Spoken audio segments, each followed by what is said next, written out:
దేవీ భాగవతం 6వ స్కందం వృతాసురుడి కథ. పూర్వం ఇంద్రుడికి వృతుడికి జరిగిన యుద్ధం పురాణ ప్రసిద్ధమైంది. వృత్రుణ్ణి చంపడమేమో చంపాడు ఇంద్రుడు, కాని అందుకని అష్ట కష్టాలు అనుభవించాడతడు. మాయలో పడి మహామునులు కూడా పాపం చేస్తారు. అయినప్పుడు ఇంద్రుడు విష్ణువు మాయా మోహితులై త్రిశురుణ్ణి వృత్తుణ్ణి వంచన చేసి చంపారంటే ఆశ్చర్యమేముంది? సత్యమూర్తి అయిన విష్ణువు మాయా మోహితులై ఎప్పుడూ మోసం చేసి రాక్షసుల్ని చంపుతూ వచ్చాడు. దీనివల్ల తేలిందేమిటంటే ఆ మహామాయ సమస్త జనమోహకారిని. ఆమె మాయని ఎవడూ జయించలేడు. ఆమె ప్రేరణ వల్లే విష్ణు భగవానుడు యుగ యుగాల నుంచి మత్స్యాది యోనుల్లో పుడుతున్నాడు. ఆమె ప్రేరణ వల్లనే అతడు ఒకప్పుడు శాస్త్ర సమ్మతమైన పనులు, ఒకప్పుడు శాస్త్ర విరుద్ధమైన పనులు చేస్తాడు. మాయ వల్లే నరులు నా ఇల్లు, నా ధనం, నా దేహం, నా కొడుకు, నా భార్య అని దేవులాడతారు. ఒకప్పుడు పుణ్యం చేస్తే ఒకప్పుడు పాపం చేస్తారు. మాయని ఎవరూ తప్పించుకోలేరు. మాయా మోహితులు కావడం చేతే విష్ణువు ఇంద్రుడు మోసానికి పాల్పడ్డారు. వృత్రాసురుణ్ణి అక్రమంగా హతమార్చారు. స్వార్థం సాధించుకున్నారు. ఇంద్ర వృత్రులు విరోధానికి పూర్వకథ ఉంది, వినిపిస్తాను విను. త్వష్ట ప్రజాపతి మహాతపశ్శాలి, దేవతల కార్యకర్త, బ్రాహ్మణ ప్రియుడు, మంచి సమర్థుడు. అతడికి ఇంద్రుడికి విరోధం. అందుకని 3 తలలు కుమారుణ్ణి కన్నాడతడు. అతడి పేరు విశ్వరూపుడు. ఒక మోహంతో వేదాలు చదివేవాడు, ఒక మోహంతో మద్యపానం చేసేవాడు, ఒక మోహంతో దిక్కులన్నీ చూసేవాడు. భోగాల వంకపోక ధర్మపరుడై తపస్సు చేశాడు. ఎండాకాలం పంచాగ్నుల మధ్య నించున్నాడు. వానాకాలం చెట్ల కొమ్మల్లో తలకిందులుగా వేలాడాడు. చలికాలం నీళ్లలో నించున్నాడు. ఆహారం వదిలేశాడు. ఆత్మని జయించాడు. కోరికలు విసర్జించాడు. అలా దుష్కరమైన తపస్సు చేశాడు. అతడి తపస్సు చూసి దేవేంద్రుడు తడబడ్డాడు. తన ఇంద్ర పదవి అతడు లాక్కుంటాడేమో అని విచారించాడు. పగవాడి బలం చూస్తూ వల్లకుండ కూడదంటారు బుద్ధిమంతులు. క్రమంగా ఇతడి బలం పెరుగుతూ ఉంది. ఉండి ఉండి ఓనాడు మా అందరినీ తుడిచేస్తాడు. అంచేత ఇప్పుడే ఇతడి తపస్సు భంగపరచాలి, ఏదో ఉపాయం చేసి. దీనికి మన్మధుడే మందు అంటూ ఆలోచించాడు. ఊర్వశి, రంభ, మేనక, తిలోత్తమ, ఘృతాచి మొదలైన అప్సరసల్ని పిలిచాడు. అవసరం వచ్చి పడింది. మీరు వెళ్లి కార్యం నెరవేర్చుకు రావాలిప్పుడు. నా ప్రాణశత్రువు తపస్సు చేస్తున్నాడు. అతడి తపస్సు భంగం చేసుకు రావాలి. బాగా సింగారించుకుని అతడి దగ్గరికి వెళ్ళండి. మీ వయ్యారం చూపెట్టి అతన్ని వల్లో వేసుకోండి. నా విచారం వదిలిపోతుంది. మీకు శుభం కలుగుతుంది. ఏమంటే అతడి తపోబలం చూసి నా మతి పోతూ ఉంది. భయంగానూ ఉంది. ఏమో ఓడుపు చూసి నా రాజ్యమే అపహరించవచ్చునతడు. అంచేత చప్పున వెళ్లి సాధించుకుని రావాలి మీరు అన్నాడు. దేవరాజా, వినయంగా అన్నారు అప్సరసలు. పెసరంతా భయపడకు. ఇదెంత పని మాకు. చిటికెలో సాధించుకుని వస్తాం. ఆటపాటలతోనూ అందచందాలతోనూ అతన్ని వలలో వేసుకుంటాము. చూపులతోనే అతన్ని లాగేస్తాము. అప్సరసలు విశ్వరూపుడి దగ్గరికి వెళ్లారు. కామశాస్త్రం చెప్పిన శృంగార చేష్టలన్నీ చేశారు. తీయని పాటలు పాడారు. అందంగా నాట్యం చేశారు. అయితే కళ్ళెత్తి వాళ్ళని చూడనైనా చూడలేదు విశ్వరూపుడు. ఇంద్రియాలు అదుపులో ఉంచుకొని గుడ్డివాడిలా, చెవిటివాడిలా, మూగవాడిలా కూచుని ధ్యాన నిమగ్నుడయ్యాడు. ఎంతో కాలం అతడి ఆశ్రమంలో ఆగారు అప్సరసలు. అయినా లాభం లేకపోయింది. చేసేది లేక తిరిగి స్వర్గానికి వచ్చేశారు వాళ్ళు. అలసిపోయిన వాళ్ళు, వాళ్ళ మొహాల్లో చిక్కితే నెత్తురు చొక్కలేదు. వాళ్ళ కళ్ళల్లో భయము, ఔదాసీన్యము నాట్యం చేస్తున్నాయి. దేవరాజా, చేతులు జోడించి ఇంద్రుడితో మనవి చేశారు వాళ్ళు. మా శాయశక్తులా ప్రయత్నించాం, ఏం లాభం? పనుకు కాని మునికాడతడు, మా చేత కాలేదు. మరేదైనా ఉపాయం ఆలోచించు. అగ్నిహోత్రుడిలా వెలుగుతున్నాడతడు. అట్టే అయితే శాపం పెడతాడో ఏమో అని బెగిరిపోయాం. అంత పని జరగలేదు, మా అదృష్టం. అప్సరసల్ని పంపేసి ఆలోచించాడు దేవేంద్రుడు. అతడి మనస్సులో పాపం రేకెత్తింది. విశ్వరూపుణ్ణి ఎలా చంపడం? అతడి ప్రశ్న. లోకలజ్జ, పాప భయము మరిచిపోయాడతడు. తొదటి ఘోరానికే సిద్ధపడ్డాడు. శ్రీదేవి భాగవతం 6వ స్కందంలో ఇది 1వ అధ్యాయం. వృతాసురుడి కథ. ఐరావతం మీద బయలుదేరాడు దేవేంద్రుడు. విశ్వరూపుడి దగ్గరికి వెళ్ళాడు. దృఢాసనం సమాధిలో ఉన్నాడు విశ్వరూపుడు. సూర్యచంద్రుల కంటే తేజస్సుతో వెలిగిపోతున్నాడు. చూసి గతుక్కుమన్నాడు దేవేంద్రుడు. ఇతన్ని ఎలా చంపడం అనుకున్నాడు. ఊహు, క్షణ క్షణము ఇతడి తపోబలం అధికమవుతూ ఉంది. నా ఇంద్ర పదవి కాజేస్తాడితడు, తప్పదు. కనుక వదిలిపెట్టకూడది తన్ని. ఇలా ఆలోచించి చప్పున వజ్రాయుధం విశ్వరూపుడి మీద ప్రయోగించాడు. దెబ్బతో చచ్చిపోయాడు విశ్వరూపుడు. సంతోషించాడు దేవేంద్రుడు. కాని చుట్టుపట్ల మునులు హాహాకారాలు చేశారు. పాపాత్ముడు దేవేంద్రుడు ఎంత పని చేశాడు! ఏ అపరాధమెరుగని విశ్వరూపుణ్ణి చంపేశాడు. దుర్మార్గుడు ఈ పాపఫలం అనుభవిస్తాడు అంటూ కోలాహలం చేశారు. ప్రాణం పోయిన విశ్వరూపుడి శరీరం ప్రాణమున్నట్టే ప్రకాశించింది. తిరిగి బతికిపోతాడేమో అని భయపడ్డాడు దేవేంద్రుడు. అందుకని ఒక వడ్రంగిని పిలిచి విశ్వరూపుడి శిరస్సులు నరికేయమన్నాడు. చచ్చినా బతికినట్టున్నాడితడు. ఇతడు బతకడం నాకిష్టం లేదు. అంచేత ఇతడి కంఠం తెగ నరుకు, చప్పున అన్నాడు. ఛా అన్నాడు వడ్రంగి. అంత పాపం నేను చెయ్యలేను. అదీ కాక బాగా బలంగా ఉంది అతడి మెడ. నా గొడ్డలితో ఇది తెగదు. అయినా పెద్ద పాడు పని చేశావు నువ్వు. మునీశ్వరుణ్ణి చంపేశావు. నువ్వు పాపం చేసి నన్ను పాపం చెయ్యమంటున్నావు. పైగా చచ్చిన వాణ్ణి నరకమంటున్నావు. నీ వజ్రం దెబ్బతోనే చచ్చిపోయాడు. మళ్ళీ నరకడం కూడా ఎందుకు? తలలు నరికి ప్రయోజనమేముంది? ఇంతకీ చచ్చిన వాణ్ణి చూసి భయమెందుకయ్యా? కనపడలేదు నీకు అన్నాడు దేవేంద్రుడు. బతికున్నట్టే ఉంది అతడి శరీరం. రవంతా మలినపడలేదు. ఇతడు నా శత్రువు బతికిపోతే భయం కాదా?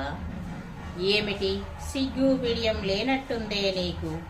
ఇంత ఘోరం చేసి కూడా మునికుమారుణ్ణి చంపావు.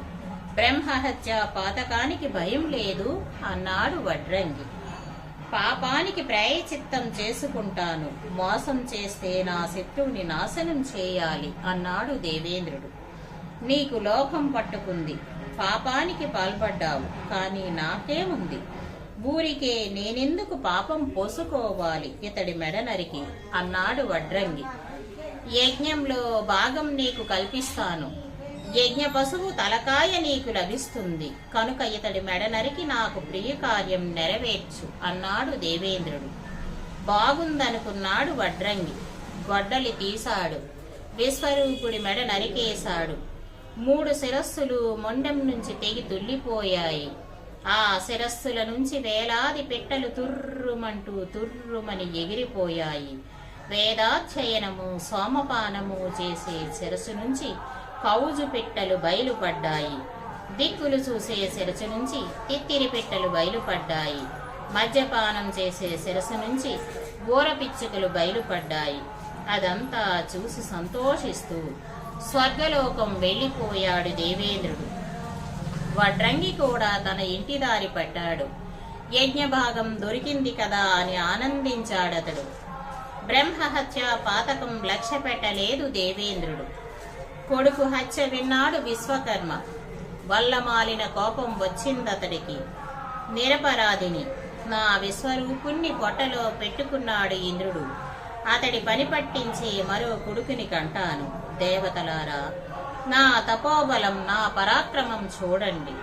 పాపాత్ముడు దేవేంద్రుడు తన పాపఫలం అనుభవిస్తాడు అంటూ క్రోధంతో మండిపోయాడు. అధర్వ మంత్రాలతో అగ్నిలో హోమం చేశాడు. 8 రాత్రులు హోమం చేశాక అగ్నిహోత్రం నుంచి ఒక పురుషుడు పుట్టాడు. అగ్నిహోత్రుడిలాగే వెలిగిపోతున్నాడతడు. మహాబలవంతుడుగా ఉన్నాడు. అతన్ని చూసి కుమార, ఇంద్రశత్రు అని సంబోధించాడు విశ్వకర్మ. నా తపోబలంతో త్వరగా వృద్ధి పొందు అన్నాడు. క్షణాల మీద పెరిగాడు కుమారుడు. దేవతలు నాలిక కరుచుకున్నారు. చూస్తుండగానే కొండంత పెరిగాడతడు. కాలపురుషుడిలా భయంకరంగా కనిపించాడు. ఏం సెలవు అంటూ తండ్రిని అడిగాడు. తండ్రి, నాకు పేరు పెట్టు, నేనేం చెయ్యాలో ఆదేశించు. ఇలా విచారంగా ఎందుకున్నావు? కారణం చెప్పు. నీ విచారం పోవడానికి ఏం చెయ్యమన్నా చేస్తాను. కుమారుడుండగా తండ్రికి విచారమా? ఆజ్ఞాపించు. సముద్రమంతా తాగేయమంటే తాగేస్తాను. కొండలు గుండె చెయ్యమంటే చేసేస్తాను. సూర్యుణ్ణి అడ్డేయమంటే అడ్డేస్తాను ఉదయించకుండా. యముడు మొదలైన దేవతలు దేవేంద్రుణ్ణి చంపేయమంటే చంపేస్తాను. భూమండలం సముద్రంలోకి విసిరేయమంటే విసిరేస్తాను అన్నాడు. అమృతంలా వినిపించాయి కుమారుడి మాటలు విశ్వకర్మకి. నాయన, అంత వాడివే నువ్వు. కష్టాలన్నీ గట్టెక్కించగలవు. వృజినత్రానుడివి కనుక వృతుడు నీ పేరు. మీ అన్న ఒకడు ఉండేవాడు, విశ్వరూపుడు అతడి పేరు. 3 తలలుండే అతడికి. గొప్ప తపస్వి అతడు. వేదాంత విద్యలన్నీ ఎరుగునతడు. అతడి ఉగ్ర తపస్సుకు 3 లోకాలు ముక్కు మీద వేలు పెట్టుకున్నాయి. ఏ అపరాధము లేందే నా కన్న తండ్రిని వజ్రాయుధంతో చంపేశాడు దేవేంద్రుడు. అతడి 3 తలలు నరికేశాడు. అంచేత నాయనా వృత, ఆ పాపాత్ముణ్ణి, ఆ బ్రహ్మఘాతిని, సిగ్గుమాలిన దేవేంద్రుణ్ణి చంపేయాలి నువ్వు అంటూ రకరకాల ఆయుధాలు, కత్తులు, త్రిశూలాలు, గదలు, ఈటెలు, శక్తులు, తోమరాలు, శార్ధ్యధనస్సులు, బాణాలు, పరిగలు, పట్టిసాలు, 1000 అంచుల చక్రాలు, అక్షయ తూనీరాలు, దివ్యమైన కవచాలు, వాయువేగంతో పరిగెత్తే మేఘం లాంటి రథము సృష్టించి ఇచ్చాడు.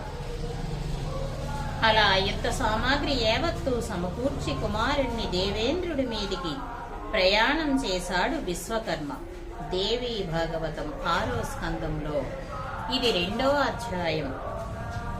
3 వృతాసురుని కథ. దేవేంద్రుణ్ణి చంపడం కోసం పయనమయ్యాడు వృతుడు. వేదపారకులైన బ్రాహ్మణులచే స్వస్తి తెప్పించుకున్నాడు. సర్వాయుధాలతోనూ రథమెక్కి బయలుదేరాడు. అంతకు ముందు దేవతలతో ఓడిపోయిన రాక్షసులు మోకలుగా వచ్చి వృతుడితో చేరారు. గొప్ప బలవంతులు, క్రూరులున్నూ వాళ్ళు. వృతుడు దండెత్తి వస్తున్న సంగతి దేవేంద్రుడి దూతలు తెలుసుకున్నారు. ఆగమేఘాల మీద దేవేంద్రుడి దగ్గరికి పరుగెత్తారు. మహాప్రభు, శత్రువు దండెత్తి వస్తున్నాడు. క్షణాల మీద వచ్చి పడుతుంది రథం. పుత్రశోకంతో మండిపడిన విశ్వకర్మ నిన్ను నాశనం చెయ్యడానికి అభిచార క్రియతో హోమం చేశాడు. కొండలాంటి కొడుకుని కన్నాడు. అతడి పేరు వృతుడు. బ్రహ్మాండమైన బలవంతుడతడు, మహాభయంకరుడు. అతడితో ఉడ్డోలమైన రాక్షస రాణువు కూడా ఉంది. పెద్ద మేరు పర్వతంలా అగుపిస్తున్నాడు వృతుడు. చూస్తే గుండెలు పగిలిపోతాయి. ఘోరంగా గావు కేకలు వేస్తున్నాడు. వాయువేగ మనోవేగంతో వచ్చి పడుతున్నాడు. ప్రాణాలు నిలిచే ప్రయత్నం చెయ్యి అన్నారు. ఇంతలో ఎంతో మంది దేవతలున్నూ అక్కడికి వచ్చారు. ప్రభు, దేవలోకంలో దుర్నిమిత్తాలు కనిపిస్తున్నాయి. పక్షులు భయంకరంగా అరుస్తున్నాయి. కాకులు, రాబందులు, డేగలు, గెద్దలు మా ఇళ్ల మీద వాల్తున్నాయి. దారుణంగా మూలుగుతున్నాయి. వికృతంగా కూస్తున్నాయి. ఇతర పక్షులు చీత్కారం చేస్తున్నాయి. ఏనుగులు, గుర్రాలు కన్నీళ్లు కారుస్తున్నాయి. రాత్రిళ్ళు ఇళ్ల మీద రాకాసుల కోలాహలం వినిపిస్తుంది. గాలి గీలి లేందే ధ్వజాలు తెగిపడుతున్నాయి.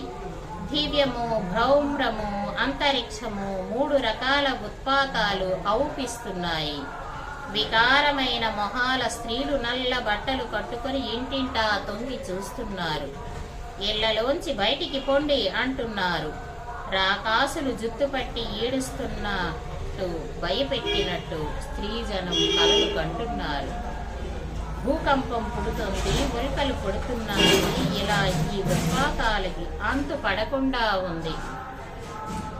ఇంతే కాదు, నక్కల గుంపు వాకిళ్లలోకి వచ్చి అరుస్తుంది. ఇంటింటా తొండలు తిరుగుతున్నాయి.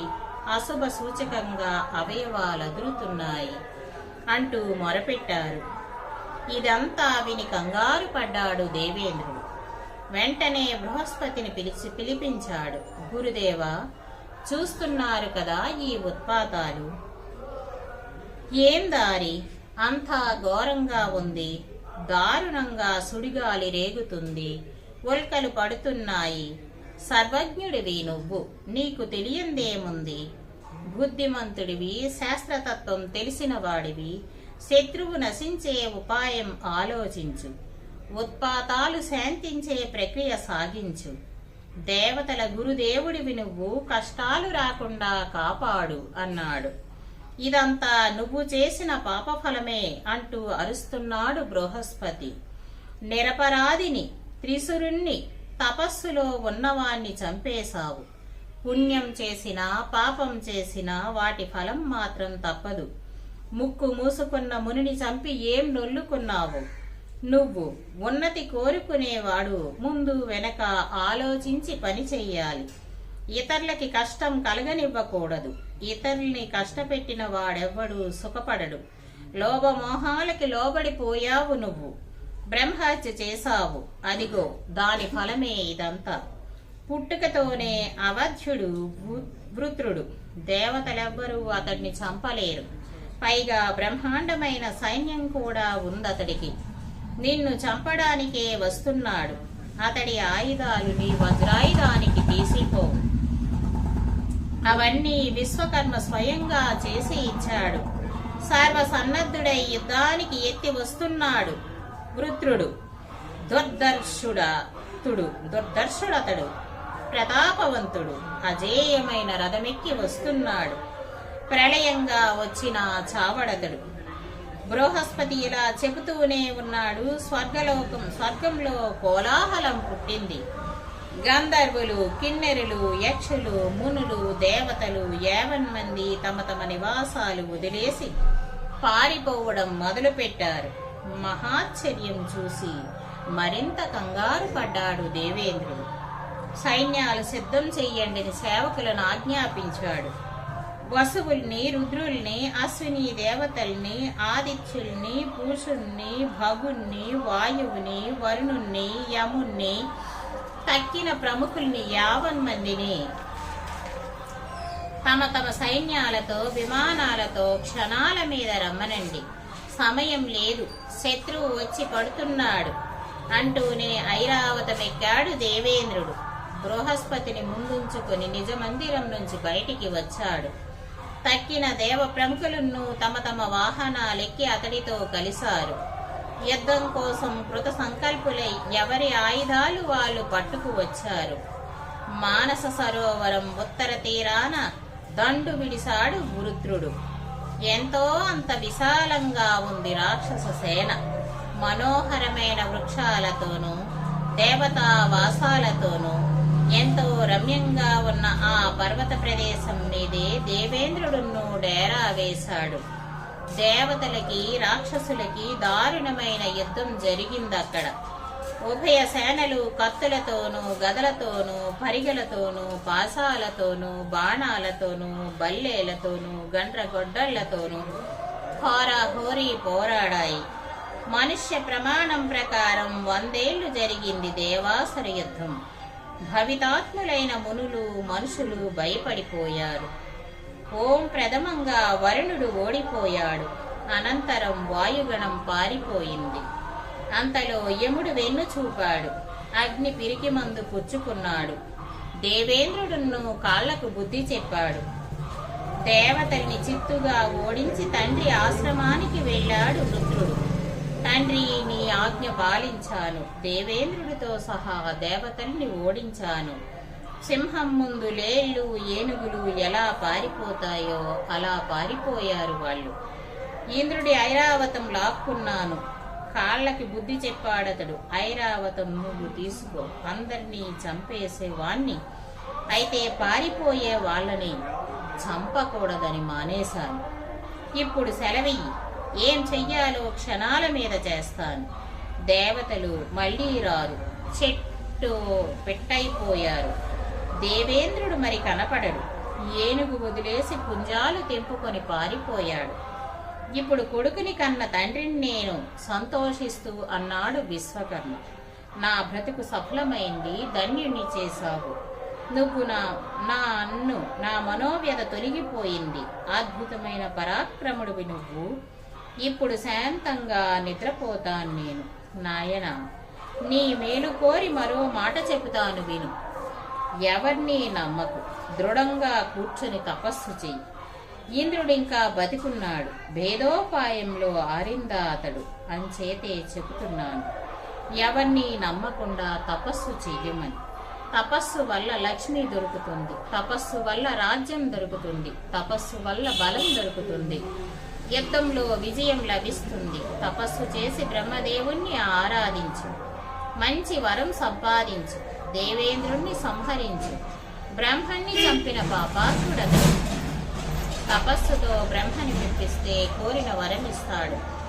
ఎవ్వరి చేత చావు లేకుండా వరమడుగు. వరబలంతో ఇంద్రునిని పట్టించు. నా పెద్ద కొడుకుని చంపేశాడు దుర్మార్గుడు. తలుచుకుంటే నా గుండెలు బదిలిపోతున్నాయి. కంటికి నిద్ర రాకుండా ఉంది. అతడు బతికి ఉండగా శాంతి లేదు నాకు. నా దుఃఖం నీ వల్లే తీరాలి. తండ్రి మాట విన్నాడు వృత్రుడు. ఇంద్రుడి మీద కారాలు మిరియాలు నూరాడు. తపస్సు కోసం గంధవాదన పర్వతానికి వెళ్ళాడు. మందాకిని నదిలో స్నానం చేశాడు. కుశలు పరిచి కూచున్నాడు. అన్నపానాలు మానేశాడు. బ్రహ్మదేవుణ్ణి ధ్యానిస్తూ తపస్సు ప్రారంభించాడు. దేవేంద్రుడికి దిగులు పట్టుకుంది. వృత్రుడి తపస్సు భగ్నం చెయ్యండని గంధర్వుల్ని పంపాడు. వాళ్ళ వెనుక యక్షుల్ని, నాగుల్ని, కిన్నరుల్ని, విద్యాధరుల్ని, అప్సరసల్ని, ఎంతో మంది దేవదూతల్ని కూడా పంపాడు. వాళ్ళందరూ గంధమాదనం వెళ్లారు. వృత్రుడి తపస్సు భగ్నం చెయ్యడానికి అన్ని విధాల మాయలు పన్నారు. ఎంతైనా చెలించలేదు వృత్రుడు. శ్రీదేవీ భాగవతం 6వ స్కందంలో ఇది 3వ అధ్యాయం. 4 వృత్రాసురుడి కథ. వృత్రుడి స్థిరభావం చూసి నిరాశతో మళ్లిపోయారు దేవతలు. 100 ఏళ్లు ఉగ్రమైన తపస్సు చేశాడు వృత్రుడు. బ్రహ్మదేవుడు ప్రత్యక్షమయ్యాడు. వృత్ర, నీకు శుభం కలగాలి, వరమిస్తాను కోరుకో అన్నాడు. ధ్యానం నుంచి లేచాడు వృత్రుడు. ఆనందాశ్రువులతో బ్రహ్మదేవుణ్ణి ప్రదక్షిణ పూర్వకంగా ప్రణామం చేశాడు. దేవా, దగ్గద కంఠంతో అన్నాడు, దుర్లభమైన నీ దర్శనం లభించింది. సకల దేవపదం లభ్యమైంది. అందరి హృదయాలు అవగతమే నీకు. అయినా నా అభిలాష విన్నవిస్తున్నాను, అవతరించు. లోహం, కర్ర, రాయి, వెదురు మొదలైన వాటితో చేసిన ఏ ఆయుధంతోనూ చావు లేకుండా వరమియ్యి నాకు. తడి పదార్థంతో అయినా పొడి పదార్థంతో అయినా చావు రాకుండా ఉండాలి. ఏ దేవతలు నన్ను గెలవకుండా ఉండాలి అంటూ చేతులు జోడించాడు. అలాగే కాని అన్నాడు బ్రహ్మ. తడి పదార్థంతో కాని, పొడి పదార్థంతో కాని, రాతితో కాని, లోహాదులతో కాని చావుండదు నీకు. నీ కోరిక సిద్ధించింది గదా, ఇక ఇంటికి వెళ్ళు అంటూ అంతర్ధానమయ్యాడు. ఆనందంతో ఇంటికి వచ్చేశాడు వృత్రుడు. జరిగినదంతా తండ్రితో చెప్పాడు. ఎంతో సంతోషించాడు. విశ్వకర్మ శుభం కలగాలి అని ఆశీర్వదించాడు. నాయన, ఇప్పుడు వెళ్ళు. మీ అన్నని నిష్కారణంగా చంపిన దేవేంద్రుణ్ణి, నా ప్రాణశత్రువుని చంపేసిరా. యుద్ధంలో జయించి దేవతల రాజువిగా. దీని వలన నా మనోవేదన శాంతిస్తుంది. బ్రతికున్నప్పుడు తండ్రి ఆజ్ఞ పాలించి మరణించాక గైలో పిండదానం చేసి క్షయాహం నాడు బ్రాహ్మణ సంతర్పణ చేసిన కుమారుడే కుమారుడు. విశ్వరూపుడు మరుపు రాకుండా ఉన్నాడు. సుశీలుడతడు, సత్యవాది, తపోనిష్ఠుడు, వేద పండితుడు. అపరాధం లేందే అతన్ని చంపేశాడు పాపాత్ముడు దేవేంద్రుడు అన్నాడు. తండ్రి మాట ప్రకారం ఇంద్రుడి మీద దండయాత్రకి సిద్ధపడ్డాడు వృత్రుడు. రథమెక్కాడు, రణధుందుకి మోయించాడు, రణశంఖం పూరించాడు, రణయాత్ర సాగించాడు. బ్రహ్మాండమైన సైన్యం తరలించుకు వెళ్ళాడు. రణయోధులారా, తన రాణువతో అన్నాడు వృత్రుడు, దేవేంద్రుణ్ణి చంపేస్తాను, దేవలోకం ఏలుకుంటాను, దేవేంద్రుణ్ణి అవుతాను. రాక్షస రాణువ కదిలి వెళుతుంటే దేవతల అమరావతి కంపించిపోయింది. వార్త తెలిసి అడిలిపోయాడు దేవేంద్రుడు. సైన్యాలు గొప్పగా సమీకరించాడు.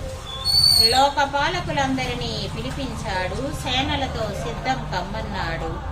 సేనలు తరలించుకు వెళ్లి గ్రదవ్యూహం పన్ని వృత్రసేనకి ఎదురు నిలిచాడు. ఉరకలు వేస్తూ వచ్చి పడింది వృత్రసేన. ఉభయ సేనలు తలపడ్డాయి. తములమైన యుద్ధం జరిగింది. దేవతలు దానవులు ఒకళ్ళ నకులు గెలవాలని తెగించి పోరాడారు. దారుణాతి దారుణమైన యుద్ధం జరిగింది. దేవతలు బాగా దెబ్బతినేశారు. రాక్షసుల బలం హెచ్చుతూ వచ్చింది. ఉభయ సేనలు ప్రాణాలొడ్డి పోరాడాయి. తోమరాలతోనూ, బిందిపాలతోనూ, కత్తులతోనూ, పట్టిసాలతోనూ, రకరకాల మారణాస్త్రాలతోనూ కొట్టుకున్నాయి. అతి భయంకరంగా పరిణమించింది యుద్ధం. చూపరుల శరీరాలు గరిపొడిచాయి. క్రోధంతో మండిపడ్డాడు వృత్రుడు. చప్పున ఉన్నట్టుండి దేవేంద్రుణ్ణి పట్టేశాడు. పూర్వవైరం తనుపుకు తెచ్చుకుని లటక్కున అతన్ని నోట్లో వేసుకున్నాడు. నోట వేసుకునే ముందు అతడి బట్టలు అవి ఊడదీసి పారేశాడు. హాహాకారాలు చేశారు దేవతలు. అంతమంది బృహస్పతి దగ్గరికి వెళ్లి మొరపెట్టారు. దేవేంద్రుణ్ణి దిగంబరుణ్ణి చేసి నోట్లో వేసుకున్నాడు వృత్రుడు. ఏం దారిప్పుడు, ఇంద్రుడు లేందే ఏం చెయ్యగలం, బాగా దెబ్బతినేశాం, ఏదైనా అభిచారం చప్పున చెయ్యి అన్నారు. దేవతలందరూ అవును, దేవేంద్రుని నోట వేసుకున్నాడు వృత్రుడు, అయితే అతడు చచ్చిపోలేదు, బతికే ఉన్నాడు అన్నాడు బృహస్పతి. దేవతలందరూ ఆలోచించారు. ఒక ఉపాయం పన్నారు. శత్రువుని నాశనం చేసే ఆవులింతని పుట్టించారు. ఆవలించాడు వృత్రుడు. అతడు ఆవలించడానికి నోరు విప్పడమే తడుగు శరీరం కుచించుకొని బయటికి వచ్చేశాడు దేవేంద్రుడు. అతడు బతికి బయటపడడంతోనే ఆనందంతో కోలాహలం చేశారు దేవతలు. అదిగో అవాల నుంచే ప్రాణులలో ఆవలింత అంకురించింది. దేవేంద్రుడు తిరిగి విజృంభించాడు. దేవతలు కొత్త శక్తితో పోరాడారు. వృత్రుడి బలంతో రాక్షసులు పేట్రేగిపోయారు. అలా ఘోరంగా 10,000 సంవత్సరాలు జరిగింది దేవాసుర యుద్ధం. క్రమంగా వృత్రుడి బలం హెచ్చింది. దేవేంద్రుడు ఓడిపోయాడు. అతడి వెంట 50 మంది దేవతలు పారిపోయారు. వృత్రుడు స్వర్గరాజ్యం ఆక్రమించాడు. ఐరావతం తనది చేసుకున్నాడు. నందనవనంలో విహరించాడు. దేవ విమానాలు ఉచ్చైశ్రవము తనవి చేస్తున్నాడు. కామధేనువు, పారిజాతము, అప్సరసలు, స్వర్గ సంపద సర్వము తనదే అయింది. దిక్కు ముక్కు లేకుండా కాకావికలైపోయారు దేవతలు.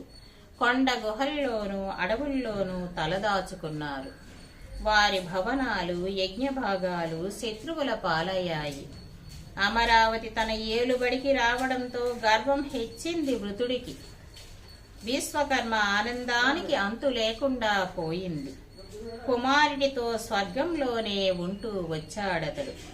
దేవతలకి మునులకి అనంతర కర్తవ్యం పాలుకోకుండా పోయింది. దేవేంద్రుణ్ణి ముందు పెట్టుకుని వారందరూ కైలాస పర్వతానికి వెళ్లారు. శివుణ్ణి దర్శించారు. మహాదేవ చేతులు జోడించి శివుడితో విన్నవించారు. వృత్రుడు మమ్మల్ని ఓడించాడు. ఎన్ని కష్టాలు పెట్టాలో అన్నీ పెట్టాడు. స్వర్గరాజ్యం లాక్కున్నాడు వాడు. ఏం దారి మాకు అంటూ ప్రార్థించారు. వరగర్వంతో మిడిసిపడుతున్న వృత్రుణ్ణి సంహరించమన్నారు. మనమంతా బ్రహ్మ నాయకత్వం కింద విష్ణు భగవంతుడి దగ్గరికి వెళదాం పదండి అన్నాడు శివుడు. అతడితో కలిసి ఆలోచిద్దాం. విష్ణువు శక్తిమంతుడు, వంచన తెలిసినవాడు, బలవంతుడు, బుద్ధిమంతుడు, శరణాగత వత్సలుడు, దయా సముద్రుడు. అతడి సాయం లేందే మన ప్రయత్నం సిద్ధించదు. బ్రహ్మ, శివుడు, దేవేంద్రుడు మొదలైన దేవతలు విష్ణుమూర్తి దగ్గరకు వెళ్లారు. వేదోక్తమైన పురుష సూక్తాలతో అతన్ని స్తోత్రం చేశారు. ప్రత్యక్షమయ్యాడు విష్ణుమూర్తి. దేవోత్తములారా, ఆదరపూర్వకంగా అడిగాడతడు, ఎందుకని ఇలా దయచేశారు? దేవతల నోట మాట రాలేదు. చేతులు జోడించి దీనంగా నుంచున్నారు వారు. శ్రీదేవీ భాగవతం 6వ స్కందంలో ఇది 4వ అధ్యాయం.